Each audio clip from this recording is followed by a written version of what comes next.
Hi, I'm Chris, and in June 2024 I decided to do a solo road trip down to Disneyland Paris in my TentBox roof tent. The trip would take me down to Dover, across the channel, down to my campsite just outside of Paris, heading into Disneyland the next day. Now there's a lot to cover, both TentBox and Disney.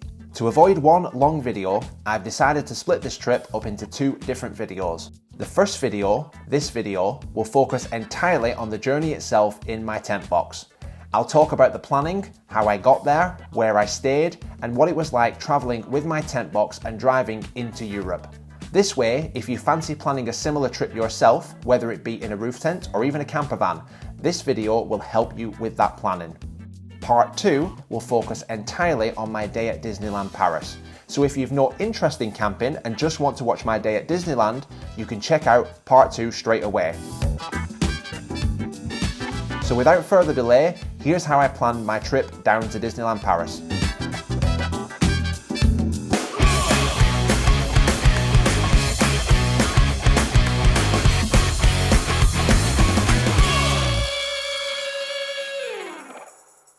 Hey guys, what's happening? It's Chris here, and firstly I just want to start off this video by saying welcome. If you're new to the channel, please do feel free to subscribe. I've got a lot of content on here, both TentBox related and other adventure related stuff, so have a good look round, and if you enjoy what you see, please do give me a little subscribe to see more of my content in the future. And if you've been following me for a little while already, welcome back. Now, this is my TentBox to Disneyland Paris series video, and this is part 1 of that series, like I said in the introduction. Part 2 is all about my day at Disneyland, so if you've no interest in camping or tent boxes or camper vans or anything like that, just head to part 2 and have a good look round at my day at the park. Now, if you're interested and have a tent box, or you're interested in buying a tent box, or you have a camper van and you're thinking about going down to Disneyland Paris camping style, then this is the video for you. I'm going to cover everything in this video: my planning, how I got there, how long it took, which routes I took, where I stayed, all the options I went through to choose those different things, like where the options I could have stayed at and the different routes I could have taken, how much it cost me to get there in fuel, tolls, all that kind of stuff, what you need to take with you if you're going to go and do a trip into France or to Paris or into Europe. Everything is going to be in this video. If you have no interest in camping, head to part 2 straight away, but if not, hang around, watch this video, and then head to part 2 afterwards. So let's kick this video off with the first thing I'm going to talk about, and that's how to get into Europe, okay, from the UK. Now, there's basically a few different ways to do it, but there's really 4 main places that you can leave from in the UK to get to Europe, okay? So I'm in the northeast of England, so the most simplest option for me is always to go from North Shields, like Tynemouth, Newcastle, over to Amsterdam, and then drive off into Europe, okay? You can also go from Hull to Rotterdam, which is also another simple option for those people up north. Then you've got Portsmouth to Cannes and like various different routes like that. Or you've got the obvious one, which is Dover and over, whether it be to Dover-Calais, Dover to Dunkirk, and that's on the ferry. You can also take the tunnel as well, okay? Now, I had a good think about all this. Now, normally, our go-to route when we're doing a trip into Europe would be to go from Newcastle to Amsterdam. It's just the easiest way for us. It's not far from home. It's easy to get there. It's relatively straightforward, okay? But on this trip, I decided to drive all the way down the UK and go from Dover to Calais, okay? Now, there's a couple of reasons I did that. Mainly, it was because I booked it last minute, so the cost of the ferry to go from Newcastle to Amsterdam was sky high, okay? And the ferry crossing from Dover to Calais is always the cheapest option. Now, the reason I don't normally like doing Dover to Calais or a port down south and across is because generally I just don't like driving through the UK if I can avoid it. I'd much rather cross over to Amsterdam and drive down through Europe. It's just, driving in Europe is far, far easier. Even if you've never done it before, even driving on the wrong side of the road, the right-hand side of the road, it's just far, far easier than driving in the UK, particularly if you're making your way through the UK at night, because there's just so many road closures all the time. But on this occasion, I was going to be driving down during the day, and I thought, you know what it is? It's the simplest option. It was what was available last minute. I'll book Dover to Calais. Now, I was presented with a few different options, okay? So you've essentially got the ferry and you've got the Eurotunnel. Now, general rule of thumb is that the Eurotunnel will cost you more than the ferry will. Now, I wasn't trying to do this on the cheap, but I just thought to myself, I was happy to get the ferry. Like, I don't mind getting the ferry. The tunnel is far, far easier, okay? But I didn't mind getting the ferry. So I thought I'll book the ferry. That was basically my mindset.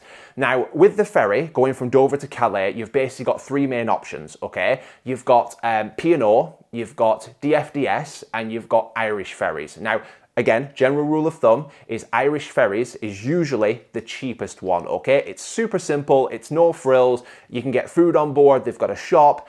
I've been on Irish ferries before, I've never had a bother. I was more than happy to do the Irish ferries over from Dover to Calais and back. And when I actually booked it, I managed to get a really good deal on the crossing times and whatnot. So I think I paid just less than £100 return for my ferry, for my Irish ferries over from Dover to Calais and return. So that was under £100 return. So just under £50 each way, which is an absolutely amazing deal. So now I'd figured out how I was going to get there from going to Dover to Calais. The next thing was to figure out my stops, okay? And like where I was going to stop on the way and sort of what route I was going to take. Now, I didn't overly plan the route down through the UK. I just put it in the sat nav. It was pretty much the A1M all the way down until I got to the M11. And then I got round London and then took obviously the dual carriageway all the way into sort of Kent and Folkestone over to Dover.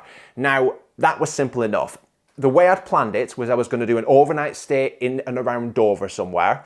Then I was going to do 2 nights near Paris and then another night in Dover coming back. So it was very much a drive down, enjoy Disneyland, enjoy some other stuff, then drive back up and come home. A very kind of quick visit in between weddings and that kind of thing, which I had scheduled to photograph. So for my night at Dover, I decided just to keep it simple and look on the Park for Night app. Now, if you've never found the Park for Night app before or you've never heard of it, it's a really good app that you can download for free. You can pay a premium and get like an extra subscription, which gives you some other things, but there is a free version of the app that's really, really good.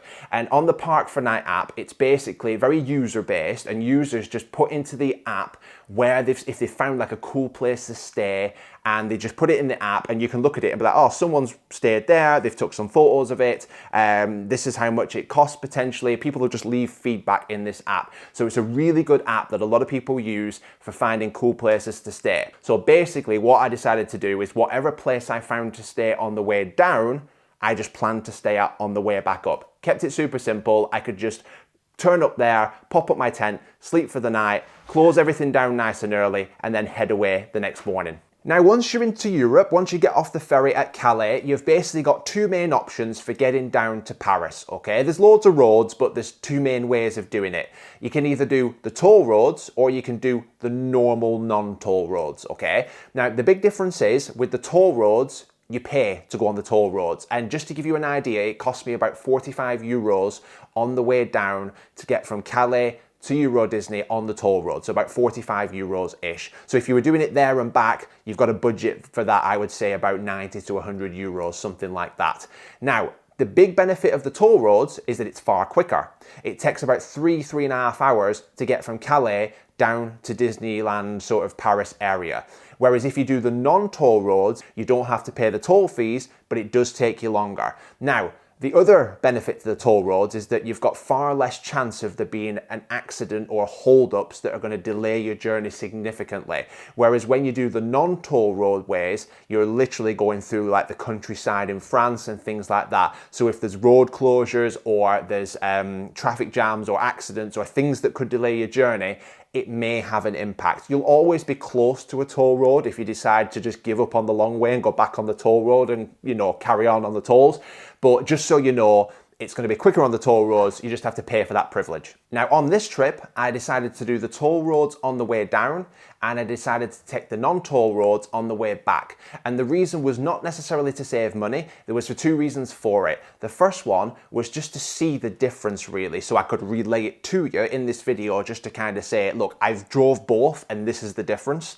And the second reason was that on the day I came back, which is when I didn't take the toll roads back up to Calais, I actually had a lot of time to kill because I had to be out of my campsite at 10 a.m, but my ferry home wasn't until about 9 o'clock at night. So I had a long day just to kind of kill coming up the slow way. But what I did is I picked out various different places I wanted to stop en route, and I made a nice day of it just driving back up through France. Now, coming from the northeast of England, it was about 600 miles, give or take, to get all the way from the northeast of England down to Disneyland Paris sort of area. In my truck, I normally get about 500 miles off a full tank, and a full tank normally costs me about 80 odd quid, something like that.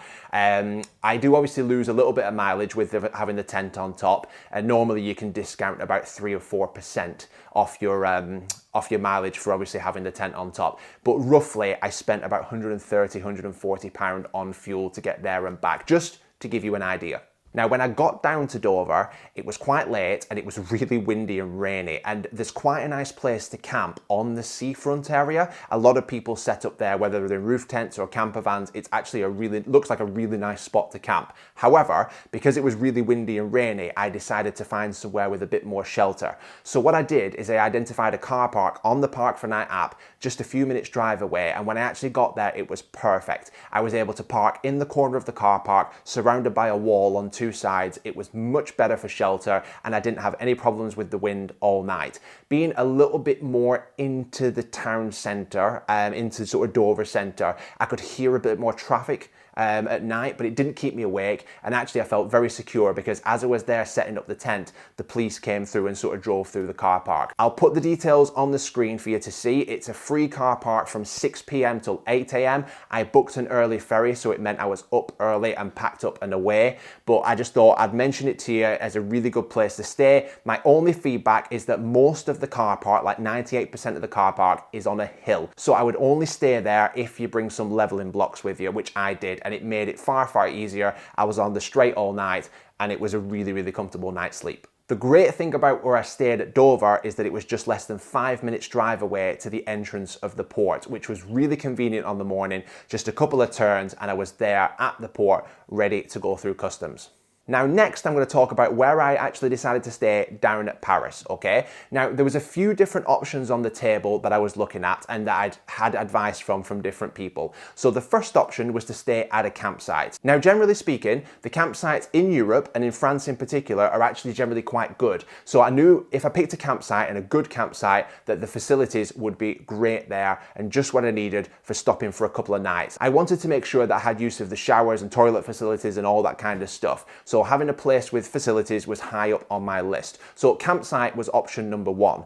The second option was to stay at EuroDisney in the car park. Now, I did explore this option, and at the time of me going on this trip, I wasn't 100% sure whether you could go and stay in a roof tent. I'd seen some things online where people were saying you can only do it if you're in like a camper van or a motorhome. Now, I say this off the record, but since I've done this trip, somebody I've seen in the group on Facebook, the TentBox community group, has actually stayed at the car park at EuroDisney and said that it's absolutely fine. There's facilities there, there's toilets there, and it's a really convenient spot for exploring EuroDisney. Now, the third option on the table, and I'm only mentioning this in case people are considering doing this, is to sort of wild camp. Now, there's a few different options for that in France, but a lot of people will decide to stay in like lay-bys and service stations and things like that. Now, my biggest issue is this, and it was based on feedback in the TentBox group on Facebook, was that there's a lot of issues in France with regards to theft and people running into trouble when they're camping out of campsites and things like that. You wouldn't have a problem down at the car park at Disneyland, but staying in laybys, I just didn't feel 100% secure. I've seen various different stories online, people having like sleeping gas put into their camper vans and things like that, and people stealing all their things from them.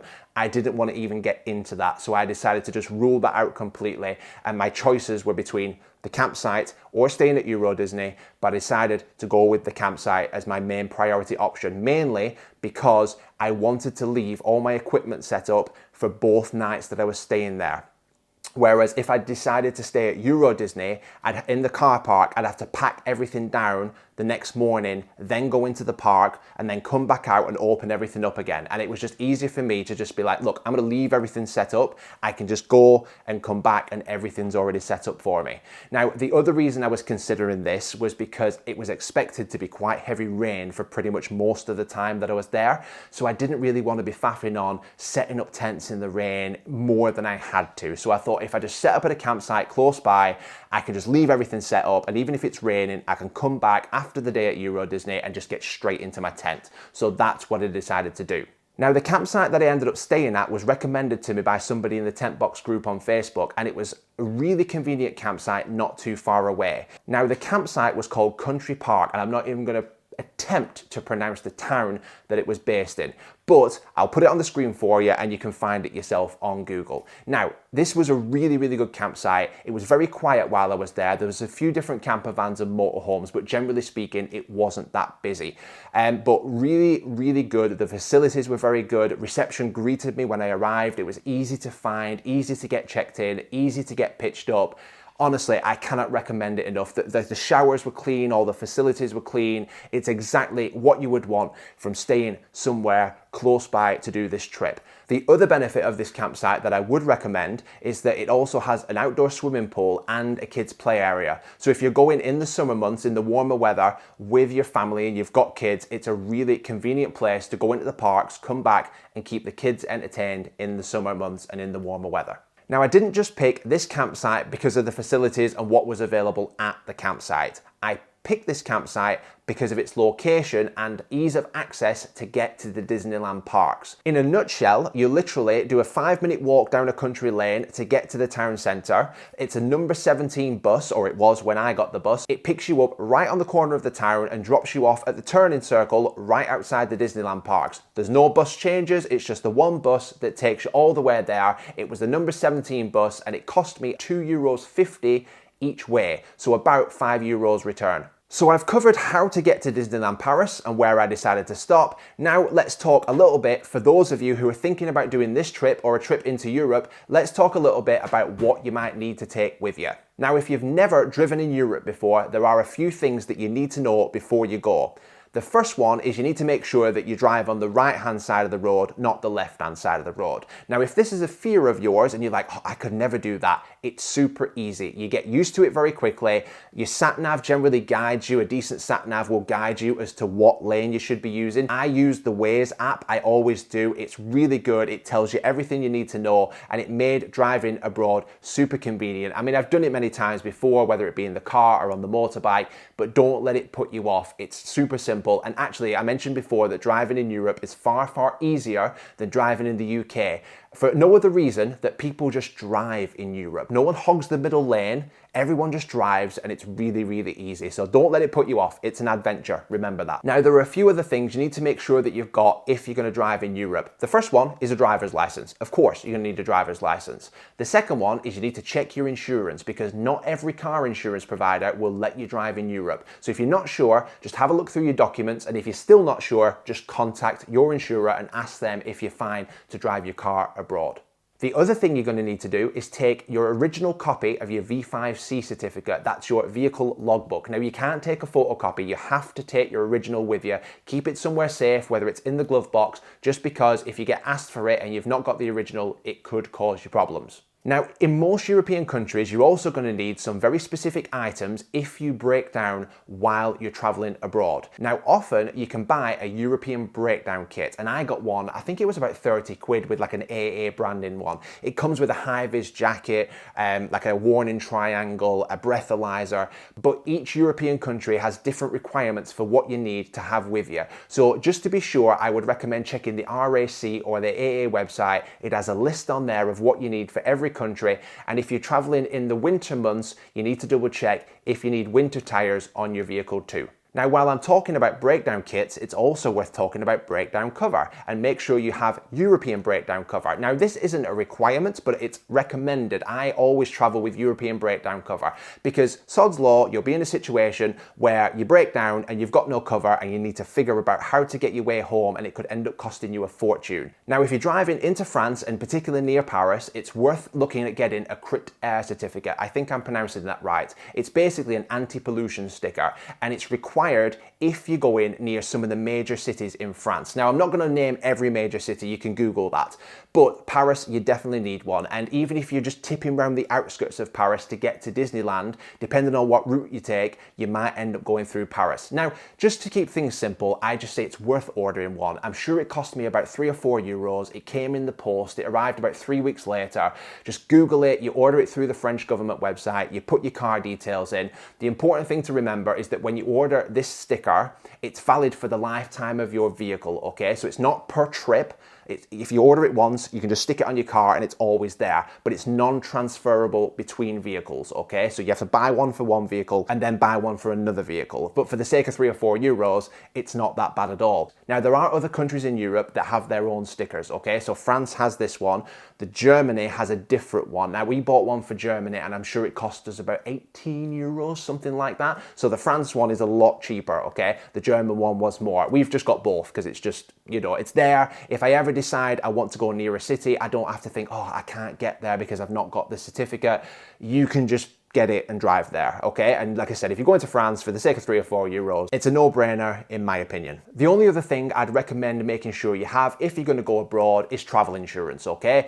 Whether you have an annual policy or a family policy, or you just want to take out single cover for the trip, it's just there as peace of mind if anything goes wrong, particularly anything medical, or if you have things stolen or anything like that, you've got your travel insurance as a peace of mind if anything goes wrong. Now, I've talked a little bit there about some of the things I recommend you having or taking with you when you're going abroad or if you're going to drive abroad into Europe, but I want to talk now about what I took with me on this trip specifically for my tent box and going and traveling in my tent box and my decision to camp. So obviously I had the tent box on my vehicle and I wanted to try and keep things as super simple as possible. So I decided not to take any cooking equipment with me. I did discuss it and my wife was like, well, look, what's the point? You're gonna eat in Disney while you're there.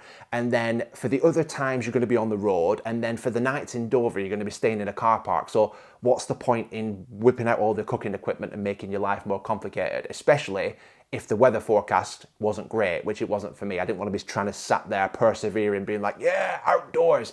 I just thought, look, I'm going to keep my life easy, okay? I'm going to just eat at Disneyland and I'm just going to pick up a Mackie D's or something from the service stations. I don't know what it is about France and Europe, but I love service stations in Europe. I know this is really weird, slight tangent here, but I love service stations in Europe, particularly the sandwiches. They're just really nice. And service stations in Europe have got a lot of really good eating options at the services, whether it's bakeries or food restaurants and things like that, and they're not always like the junk food, you know, like your Mackie D's and like your Burger Kings and KFCs like it is over here. There's some really good food options in Europe. Like we stopped off at a place in Belgium a couple of years ago and they had like a Turkish restaurant thing in this service station. It was amazing. So I just thought I'll keep things simple, eat on the go, and that's what I decided to do. So I didn't take any cooking equipment with me. So even though I was going to keep things simple, I did have to take some extra things with me. So I needed my sleeping bag, my pillows. I also took an extra cushion because I like to have an extra cushion if I'm going to sit up and watch a film. I took my iPad and my iPad holder so I could watch that while I was at the campsite and not in the Disney parks. I also decided to take my all-purpose power station, which meant that I didn't need to take my electrical hookup stuff at the campsite, because the campsite does have electrical hookup, but I decided to just keep things simple and have my power station, which also meant I'd be able to charge my devices while I was stopping in the car park at Dover. I also have a box of bits, and I've got a short video which I made on my box of bits, and I'll put the link to that in the corner. My box of bits goes with me on every trip. I don't take things out of it and put things into it if and when I need them. I just hoy the box in the back of the truck. It's got everything in there. It's got citronella candles, carabiner clips, it's got extra guy ropes, it's got matches, it's got suntan lotion, hand sanitizer. It's just a box of everyday essential bits for any camping trip. So I hoid that in the back of the truck as well because it goes with me on every trip. Now, in terms of cash and euros, I didn't actually take any physical cash. I just decided to pay for everything on my card. I've actually got a Revolut card, which is great for just exchanging money and using it abroad. So I decided to do that. It kept things super simple. I was able to just exchange everything on the Revolut app, and I just used my card at every single place that I went to, whether that was at the Disneyland parks or at all the service stations or filling up with fuel while I was in Europe. Now, because I decided to do the 2 nights at the campsite near Paris, I decided to take an extra few things with me just because I was expecting the weather to be horrific, and when I got there it was chucking it down. So I'm so glad that I decided to take these extra things with me. So I've got the TentBox Lite XL, so I decided to take my living pod with me. Now the idea with that was I didn't want to just be stuck in the tent. I decided to take the living pod so I would have that extra little bit of space to sit and relax under the tent while I was at the campsite. It was really, really good idea that I took the living pod because, as you can see in this video, it was absolutely chucking it down, but I was able to just sit under the tent in the living pod with the rain falling outside, and I was completely under cover. I was bone dry after I'd had a shower and dried myself off, and it was just really nice and cozy, just sitting there having some bits of food that I picked up at a service station and just kind of watching the rain fall. Really, really nice, and I'm glad I took the living pod with me. Now, because I was going to spend some time at the campsite and I wanted to relax, I decided to take my trusty foldable chair and foldable table. These go pretty much everywhere with me. If I know I'm going to be stopping somewhere for a night or two, they fold up really small inside the back of the truck. I can just pull them out, they expand, they're quite sturdy, and I just was able to relax, sit, have my food on the table. Super simple, nice and easy, and I've got a link to those items in my Linktree link, which will be in the description of this video. Now that's everything about what I took with me on this trip. These are just the things that I took, but I thought I'd explain my reasons why I took certain things and sort of reasons why I didn't take other things as well. Hopefully that makes sense. So after doing this trip and coming home, do I have any feedback for you based on the after fact that I've now done this trip, I'm now making this video, and is there anything, top tips I can relay to you about what I've done and the way that I've done it? Well, the first one is the car park at Dover. It was great, okay? Like I said, you need to make sure you've got leveling blocks with you because there's only 2 spaces that are a little bit more level. Everything else is on a hill, but it was super convenient. I felt super safe, close to the port, free from 6 p.m. till 8 a.m. Just really simple and a really good choice, so I'd highly recommend that. Now, my big issue I had with this trip was Dover and the port of Dover, okay? I did choose the cheapest option by getting the ferry over to Calais. I've never done Dover to Calais before or Dover to Dunkirk. I've done Calais to Dover before. We did that last year on our European road trip, but I've never done it from Dover to Calais before. And to be honest with you, it was a bit of a nightmare both ways. The queues to get through the port were huge, and I had a major issue on the way back because it was a day that got reported about in the news where the French port authorities decided to strike. All the football fans were travelling over to London for the Champions League final. It was a nightmare that day. There was queues for like 24 hours to get through the port. It was a mad day, and if you ever meet me, you should ask me about the story, you know, about that return journey through Dover, because it was horrific. I'm not going to talk about it in this video just because it's not representative of what it's probably like to come back through Dover, because I didn't have that issue last year, but trust me, it was a nightmare. Enough to put me off ever going through Dover again. Like I mentioned earlier, my normal go-to is to go from Newcastle to Amsterdam, and if at all possible, I will always try and take that journey, even if it costs me more money. Even on the way over, it still took me like 2 hours to get through the port. Whereas when I turn up at Newcastle and I'm going to Amsterdam, I can literally be there, I can be on the ship in like 15 minutes. It's just so much more convenient. The crossing was great. I love the crossing, really super convenient. I just sat there with a drink and I just watched the iPad and I just watched the sea go by. Like really, really nice on the ship. I've no complaints about the ferry or the crossing. Irish ferries was fantastic. Great value for money. Like I said earlier, you know, less than 100 euros return. I can't complain about that. So that's pretty much it about my journey into Europe. Now, I've probably missed some things out. So if you have any questions, please do pop them in the comments and I will try and answer them as best I can. I tried to think about everything that I could relay to you about this trip and any advice I could give you. I feel like I've given you a lot, but there's a very good chance that you're gonna have questions that I just didn't think of. So pop them in the comments, or you can reach out to me through the Choc Chip Travels website or through Instagram, and I'll happily get back to you with as much information as I possibly can. As always, I just want to finish off by saying this. Go and have some adventures. Whether you've got a tent box or not, whether you've got a camper van, whether you don't like camping, just get out there and then have some adventures and explore the world, okay? I've mentioned already in other tent box videos that getting the tent box has opened up a lot of options for me and my wife when we go away. But we've done trips before, road trips before. We've been away in the car, we've been away on the motorbikes. We do like quite a lot of traveling both abroad and around Europe on road trips. And the tent box has just given us another way to be able to do that. And I truly, honestly, hand on heart, like really enjoyed going down to EuroDisney. I enjoyed camping. I didn't get the weather, but that's the deal with camping. It's not always sunshine. Sometimes you have to, deal with the rain and the elements. And that's one thing I do love about the tent box, is that it's always stood me very, very well in conditions that haven't been perfect. So I would just say to you, get out there, explore, and particularly go and do road trips. I love visiting lots of different places. That's what I enjoy about road trips. And Europe, like I said earlier, if you've never done it before, you've never driven in Europe, it's not as hard as you think it is. It's actually really easy. And like I said earlier, I actually prefer driving in Europe and riding the motorbikes in Europe than I do with the car. I always remember my dad years ago, who's done loads of road trips into Europe. He said to me, the hardest bit about doing a road trip into Europe is getting out of the UK. And that's absolutely true, okay? So get out of the UK, get onto the continent, and just go and explore and have a really good time and a really good adventure. So that's it from me. That's another adventure of mine. Hopefully you've enjoyed it. Hopefully you found this video helpful. Remember to check out part 2.